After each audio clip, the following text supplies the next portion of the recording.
Republican Budget Committee member Kevin Cramer of North Dakota joins me now. And Senator, you have a plan, a PPP loan forgiveness bill, which is gaining bipartisan support that certainly could help struggling restaurants.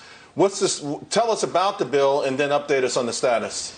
Yeah, great. Thanks for the opportunity, Charles. I think you're right on point, and restaurants are probably the perfect example of the type of small business that has utilized the Paycheck Protection Program. And remembering, when we designed PPP, we designed it to largely be forgiven if you use the money to keep your workforce intact. Whether you could stay open or weren't, or we're going to close, we still wanted you to have the employer and the employee to be connected. That's very important. Although we had this other perverse incentive for people to not work, which we can talk about as well if you'd like. But remembering that the whole plan was to have most of it forgiven.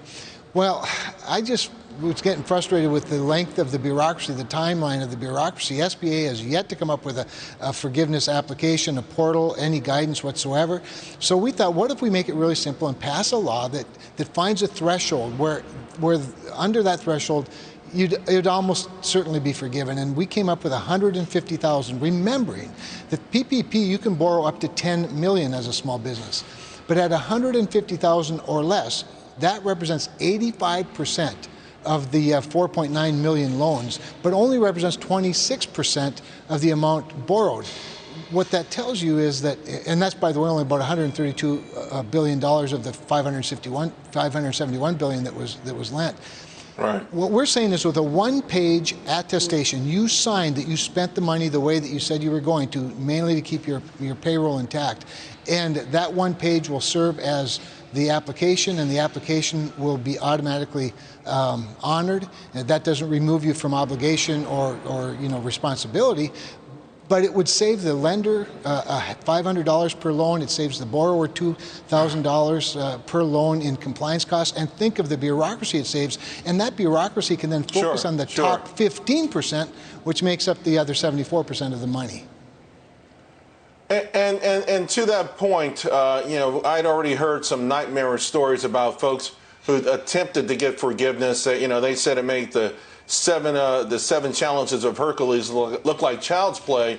But on this notion, particularly restaurants, so many states has opened, closed back down. Every time that happens, puts restrictions specifically on restaurants and bars.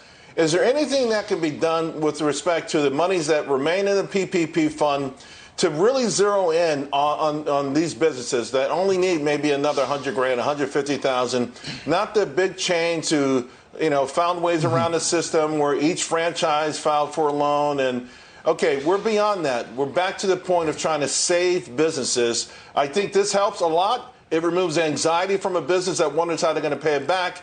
But what about saving those that are still living moment to moment? So you've touched on, I think, the bullseye. First of all, there's still $130 billion left in the PPP program, which tells me that we've pretty well exhausted, under the existing rules, the demand for that money. So I think in the next round, we repurpose that $130 billion, add some more to it, and target exactly what you're talking about. That is the business that can obviously demonstrate revenue loss, and who still need a little bit of a bridge to be alive at the other end of this when the market comes back and the demand comes back, because I believe it will. And people love their restaurants. I love my restaurants, and you can only pick up at the curbside so long, we love our restaurants. I got less than a minute, but I do have to ask, since you're from one of the bigger oil-producing states. I'm reading a headline from Investor's Business Daily yesterday. Is the American shale boom over? I'm reading these over and over again. The fracking miracle. Oil's come back, but many say it's too little too late. Is it?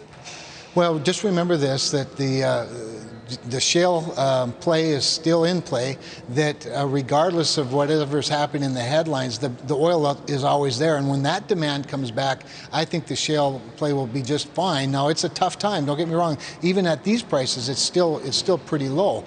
But when the demand comes back, the innovators will still innovate, and domestic oil is still the best, and light sweet crude is the very best of the best, Charles. So I think that they're going to be around. Remember, the oil man knows better than anybody the cycles of oil price. So this is not unusual. This is extreme, but it's not all that unusual. And every time somebody predicts their demise, they'll fool them and they'll come back. Yeah, I think we heard peak oil in 1960s the first That's time. You're right. absolutely right. Senator, Exactly. thank you very much. And we appreciate the efforts you're doing for small businesses. Thanks for coming on the show. It's always my pleasure. Thanks for the opportunity, Charles.